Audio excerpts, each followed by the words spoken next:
Hello and welcome back. This is C A Lavina Pauja Sarin.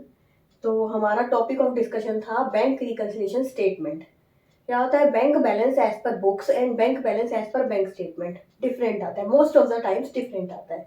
अब वो differences होते क्यों है, उसके रीजन हमने लास्ट वाली वीडियो में डिस्कस किए थे। जैसे क्या हुआ, हमने 31 मार्च को हम अपना बैलेंस देख रहे हैं। 31 मार्च से 2 डेज पहले, सपोज 29 और 28 मार्च को हमने कुछ हमारे पास कोई चेक आया। ओके, जैसे ही चेक हमारे पास आया, हमने क्या किया, अपनी बुक्स में उसको ऐड कर दिया। अब उसको बैंक में हमने डिपॉजिट करा, उसको क्लियर होने में 2 to 3 डेज लग गए। तो वो 1 अप्रैल को क्लियर हुआ। अब 31 मार्च को क्या होगा, हमारी बुक्स में तो वो ऐड हो रखा होगा पर बैंक स्टेटमेंट में नहीं होगा। यही वाले कुछ रीजंस थे जो हमने डिस्कस किए थे लास्ट वाली वीडियो में। पूरा डिटेल में देखने के लिए आप लास्ट वाली वीडियो देखिए। तो अब हम इस वाली वीडियो में क्या डिस्कस कर रहे हैं, एक क्वेश्चन इसी उन्हीं वाले पॉइंट्स पे जो हमने लास्ट वीडियो में डिस्कस करे थे। ठीक है, क्या होता है, हमें bank balance as per bank statement given है। हमारे पास दो तरह के क्वेश्चंस आ सकते हैं, जिसमें क्या होगा, bank balance as per bank statement given होगा, bank balance as per books given होगा, और कुछ ट्रांजेक्शन्स गिवन होंगी जिनकी वजह से डिफरेंसेस आ रहे हैं। तो हमें क्या करना है, दोनों में से किसी एक बैलेंस को उठा लेना। लाइक हमने ले लिया bank balance as per books. अब हम उन डिफरेंसेस को एडजस्ट करेंगे और हमें क्या निकालना होगा, bank balance as per bank statement. या फिर हमने क्या किया, bank balance as per bank statement ले लिया, ट्रांजेक्शन को एडजस्ट करके क्या निकाला, bank balance as per books निकाला।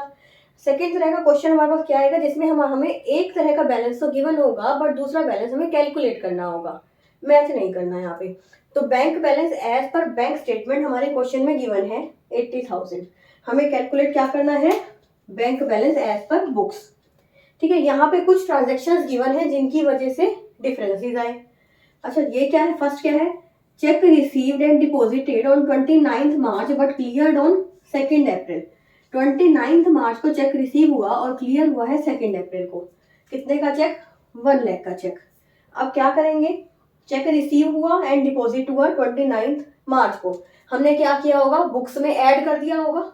ठीक है, अब हम क्या करेंगे उसको, और वो क्लियर हुआ होगा 2 अप्रैल को, इसका मतलब बैंक स्टेटमेंट में ऐड नहीं हुआ होगा। अब हम क्वेश्चन सोल्व करते हैं। हम फर्स्ट लेंगे bank balance as per bank statement. ये बनाई हमने bank reconciliation statement, bank balance as per bank statement कितना है, 80,000। ठीक है, अब चेक रिसीव हुआ 29 मार्च को, बुक्स में 1 लाख ऐड हो गए, 1 लाख ऐड हो गए, बट बैंक स्टेटमेंट में वो 1 लाख कब ऐड हुए, 2 अप्रैल को। इट मीन्स 31 मार्च तक ऐड नहीं हुए थे। हमें बैलेंस कौन सा गिवन है, balance as per bank statement. देखो, जब हमें balance as per bank statement given है और उसको हमें मैच करना है बैलेंस एज पर बुक्स से, तो क्या करेंगे हम, जो जो बुक्स में हुआ है वो हमें करना है। ठीक है, अब बुक्स में 1 लाख रुपीज ऐड हो गए हैं 31 मार्च तक, बट बैंक स्टेटमेंट में नहीं हुए हैं, तो हम अब कर देंगे। ठीक है, जो जो बुक्स में हुआ है वो हमें करना है, क्योंकि हमें किससे मैच करना है, बुक्स से मैच करना है। ठीक है, बैंक स्टेटमेंट को बुक्स से मैच करना है। सेकंड आता है, cheque issued on 30 March but cleared on 3 April. Cheque 30 मार्च को इशू हुआ बट 3 अप्रैल क्लियर हुआ। जब हमने इशू किया 30 मार्च को, इट मीन्स हमने सेम डेट पे ही उसको डिडक्ट कर दिया होगा, बुक्स में लेस कर दिया होगा बुक्स में। अब बुक्स में लेस हो गया, बट 31 मार्च तक वो बैंक स्टेटमेंट में लेस नहीं हुआ, क्योंकि वो क्लियर हुआ है कब, 3 अप्रैल को। इशू हो गया 30 मार्च को। ठीक है, लेस तो हमने कर दिया 31 मार्च से पहले पहले, बट बैंक स्टेटमेंट में लेस हुआ वो बाद में, 31 मार्च के बाद में। हमें क्या करना है, जो बुक्स में हुआ है वो हमें करना है। बुक्स में वो लेस हो चुका है पर बैंक स्टेटमेंट में लेस नहीं हुआ है, तो हमें लेस कर देना है अब। ठीक है, लेस 1,50,000, यहाँ पे था ऐड 1 लाख। नेक्स्ट हमारा आता है, bank charges debited in bank statement on 31 March. Bank charges debited in bank statement on 31 March. Bank statement में हमारे बैंक चार्जेस लेस हो चुके हैं। हमने लास्ट वीडियो में डिस्कस किया था कि बैंक चार्जेस क्या होते हैं, तो bank charges direct bank statement में हो रहे हैं, हमें नहीं पता होता। हमें कब पता चलता है, जब हमें बैंक स्टेटमेंट मिलती है। अब जब हमें बैंक स्टेटमेंट मिली 31 मार्च के बाद, हमने देखा अरे 31 मार्च को तो बैंक चार्जेस लग गए हैं, जो हमारी बुक्स में 31 मार्च तक लेस नहीं हुए थे। हमने वो एंट्री 1 या 2 अप्रैल को डाली। तो इसका मतलब क्या है, 31 मार्च तक बैंक स्टेटमेंट में बैंक चार्जेस 510 रुपीज के लेस हो चुके हैं, बट बुक्स में नहीं हुए। अब हम बना रहे हैं हम वो कर रहे हैं एडजस्टमेंट्स कर रहे हैं बैंक स्टेटमेंट में।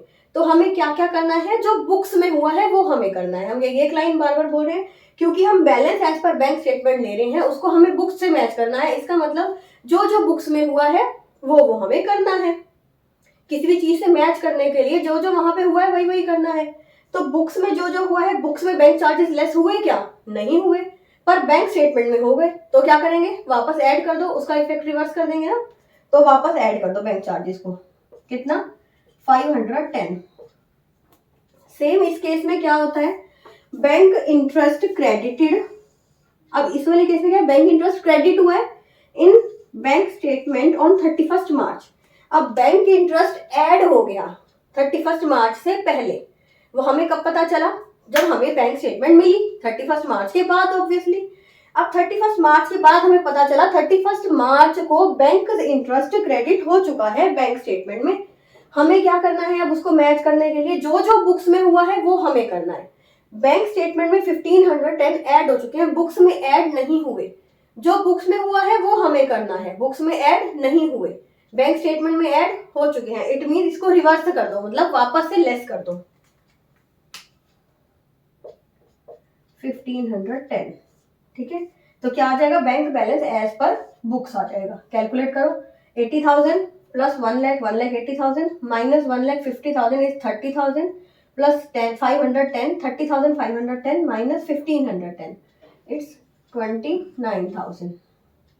ओके, सो इसमें अगर आपको कोई भी डाउट है आप मुझे कमेंट सेक्शन में मेंशन कीजिए, और ये भी मेंशन कीजिए नेक्स्ट वीडियो हमारी किस पे बनाए हम।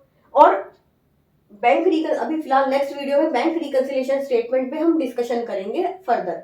कुछ और भी पॉइंट्स होंगे जो हम बैंक रिकंसिलिएशन स्टेटमेंट में लेंगे। ठीक है, ये तो एक हमारे नॉर्मल 4 पॉइंट्स हो गए। 4 पॉइंट्स ऐसे हैं जो मोस्टली होते ही होते हैं। अब कुछ और पॉइंट्स हो सकते हैं, कोई मिस्टेक्स हो सकती हैं जिनकी वजह से डिफरेंसेस आ रहे हैं, तो वो हम डिस्कस करेंगे, और कुछ एग्जाम्पल्स भी डिस्कस करेंगे नेक्स्ट वीडियो में। Okay, thank you so much.